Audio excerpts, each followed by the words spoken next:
एक मुलाकात ऐसी शख्सियतों के साथ जिन्होंने दिया है अपने जीवन को एक नया मुकाम।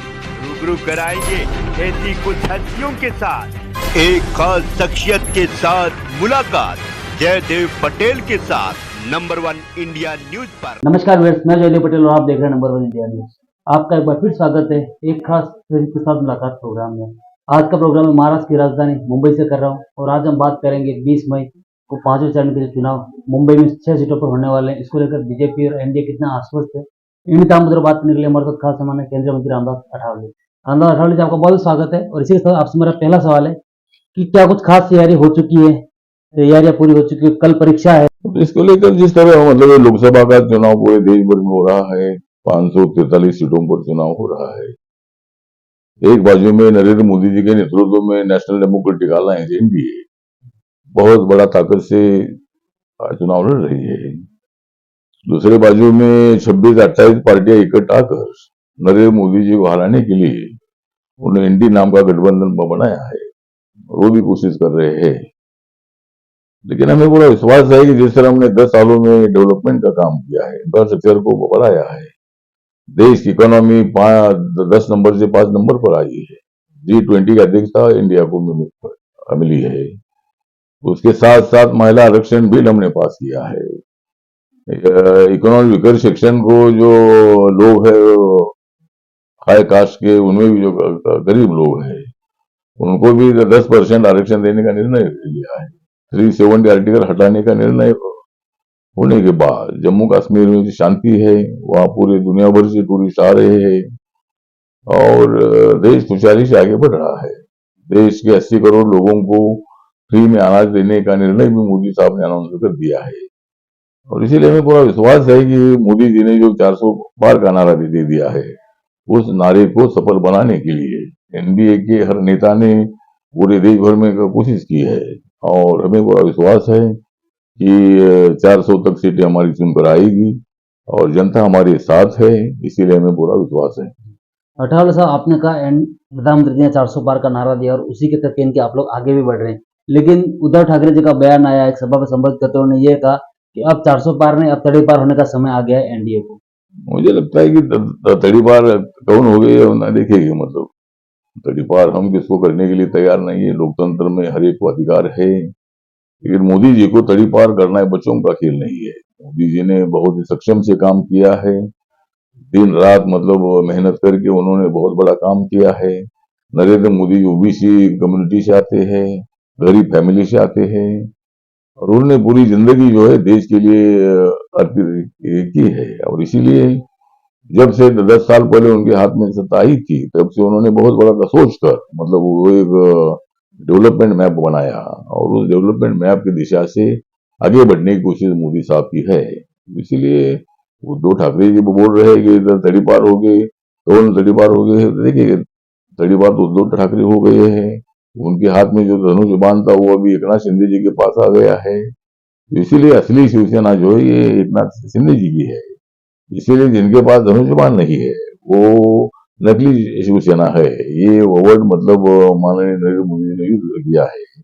और इसीलिए मुझे लगता है कि उद्धव ठाकरे जी कुछ भी बोलते रहेंगे, लेकिन लोकतंत्र में जिनके बाजू में जनता होती है उनको सत्ता मिलती है। हमें पूरा विश्वास है कि जनता हमारे साथ है और मेजोरिटी से हम जीतेंगे और तीसरी बार नरेंद्र मोदी देश के प्रधानमंत्री बनेंगे। अठावले जी, आपने शिवसेना गुट की बात करी, दो फाड़ अलग हो गए, तो वहीं एनसीपी गुट में जब शरद पवार जी ने एक बयान दिया कि वीर सावरकर जी का लोकसभा के चुनाव में कोई महत्व नहीं है।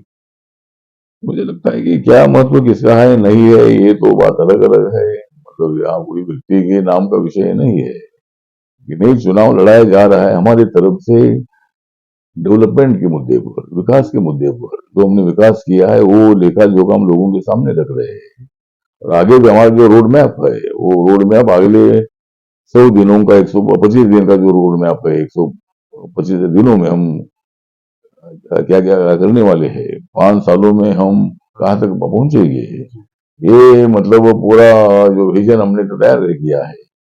और इसीलिए पवार साहब जो बोल रहे हैं कि भाई किसी के नाम का विषय नहीं है, ना किसी नेता के नाम पर हम चुनाव नहीं लड़ रहे, हम चुनाव लड़ रहे विकास के मुद्दे पर लड़ रहे हैं और विकास लोगों को दिख रहा है।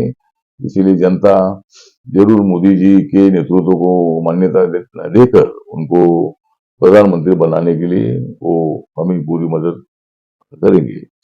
अठारह साहब, एक सवाल मैं आपसे देश की राजनीति और एक चर्चित जो मुद्दा चल रहा है स्वाति मालीवाल का, उसको लेकर पूछना चाहूंगा कि दिल्ली के सीएम के जो पीएस है, उन्होंने कहा कि स्वाति मालीवाल जो दिल्ली आम आदमी पार्टी राज्यसभा सांसद है, उनको पिटने का जो कांड जो सामने है, उसमें इनकी तरफ से आरोप लगाया गया है कि बीजेपी का एक प्री प्लानिंग है जिसकी तहत ये पूरा स्वाति मालीवाल ने ये सब चीजें जो की है उसको लेकर के। मुझे लगता है इसमें कोई बीजेपी का प्लानिंग नहीं है। वो तो आरोप करने में कोई मुंह किसका नहीं कर सकते, लेकिन मालीवाल के केस में बीजेपी का बिल्कुल कोई संबंध नहीं है। जैसे अरविंद केजरीवाल को जेल में जाना पड़ा, और अगर ईडी ने गलती की है, ईडी का और सरकार का डिपार्टमेंट हम जानते हैं, लेकिन ईडी पर दबाव डालकर कोई किसी को अरेस्ट करने के लिए हम नहीं बोलते। ईडी के पास जब पेपर मिलते हैं, वो पेपर के आधार पर कार्रवाई होती है। तो अगर ईडी ने गलत किया है तो कोर्ट उनको क्यों नहीं राहत दे रहा है? क्यों उनके वकील अपनी बाजू नहीं रख रहे हैं? बीजेपी के कहने पर या हमारी सरकार के कहने पर अगर अरविंद केजरीवाल को अरेस्ट किया होगा तो उनके पास एविडेंस है, उस एविडेंस को उन्होंने कोर्ट के सामने रखना चाहिए। कोर्ट भी उनको राहत नहीं दे रहा है, कोर्ट उनको जमानत भी नहीं दे रहा है। इसका मतलब ये है कि दाल में कुछ काला है, और इसीलिए अरविंद केजरीवाल को भी अंदर जाना पड़ा है। इसीलिए हर बात पर ये बोलेंगे बीजेपी का हाथ है, बीजेपी का हाथ है, इलेक्शन कमीशन इंडिपेंडेंट बॉडी है, ये बोलेंगे कि भाई ये इलेक्शन कमीशन पर हम लोगों का दबाव है। जिस तरह 2/3 मेजोरिटी से कोई भी पार्टी में स्प्लिट होता है, तो 2/3 मेजोरिटी वाले को पार्टी का सिंबल मिलता है। इसी तरह का कानून संसद ने बनाया है। उसके मुताबिक एकनाथ शिंदे ने 2/3 मेजोरिटी से नहीं, 3/4 मेजोरिटी से 40 एमएलए शिवसेना के अपने साथ लाई, इसीलिए उनको सिंबल मिला। अजीत दादा ने 54 एमएलए में से 42 एमएलए अपने साथ लाई, इसीलिए अजीत दादा को गरीब सिंबल मिला है। इसमें सरकार ने बोला या इलेक्शन कमीशन ने सुना, ऐसा बिल्कुल नहीं है। इसीलिए उद्धव ठाकरे जी बहुत तेजी से बात कर रहे हैं कि भाई शिवसेना हमने तो तोड़ दी है। हमने नहीं तोड़ दी है। एकनाथ शिंदे खुद 40 एमएलए को लेकर हमारे पास आए और फिर हमने तो सरकार बनाई है। तो मुझे लगता है कि इसमें कोई दम नहीं है। तो इसलिए मुझे लगता है कि हम लोकतंत्र को मजबूत करना चाहते हैं, और लोकतंत्र बिल्कुल धोखे में नहीं है। बाबा साहब अम्बेडकर का संविधान धोखे में नहीं है। दलित, आदिवासी और ओबीसी का आरक्षण बिल्कुल धोखे में नहीं है। हम उनका पूरा सपोर्ट करते हैं। अठारह जी, आपसे मेरा एक आखिरी सवाल है कि एनडीए के 400 पार के लक्ष्य में महाराष्ट्र का कितना कंट्रीब्यूशन रहेगा, ऐसा आप देखते हैं? अभी महाराष्ट्र का एक 35 से लेकर 40 सीटें तक हम जीतेगा, ऐसा हमारा अनुमान है। आज तक मतलब वोटिंग हुआ भी है। अभी मुंबई में कल वोटिंग होगा, 13 सीटों पर मतलब कल वोटिंग होने जा रहा है। और कल मैं भी वोटिंग करने वाला हूँ। ये अभी बीजेपी के जो मतलब उज्ज्वल निकम जी है, उज्ज्वल निकम जी हमारे मतलब मित्र भी है, बहुत बड़े वकील भी है, और जिस क्षेत्र में रहता हूँ यहाँ से वो खड़े है, तो मैं बीजेपी वोट करने वाला हूँ। माननीय उद्धव ठाकरे जी है और उनकी पूरी फैमिली है, मेरी भी फैमिली है, मेरा भी लड़का जी जो है ये पहली बार मतलब वोटिंग करने वाला है। इसी तरह मुझे लगता है कि हमें बड़ा विश्वास है कि ज्यादा से ज्यादा सीटें हम जीतेंगे। अठावले जी, महाराष्ट्र की जनता से आपका एक अपील, इस कल जो वोटिंग होने जा रही है उसको लेकर परसेंटेज बढ़े और आगे आकर के वोट करें, इसको लेकर।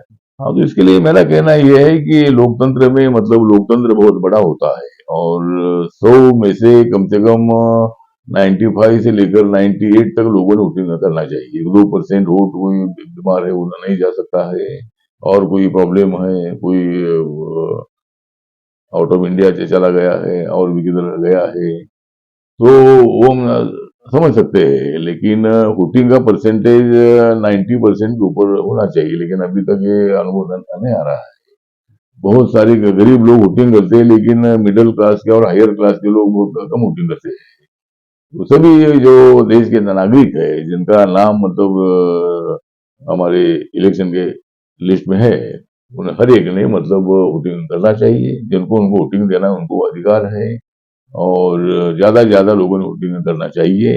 और मुंबई का परसेंटेज कम से कम 70 के ऊपर जाना चाहिए, ऐसी हमारी अपेक्षा है। देखते कल क्या होता है। बहुत बहुत धन्यवाद।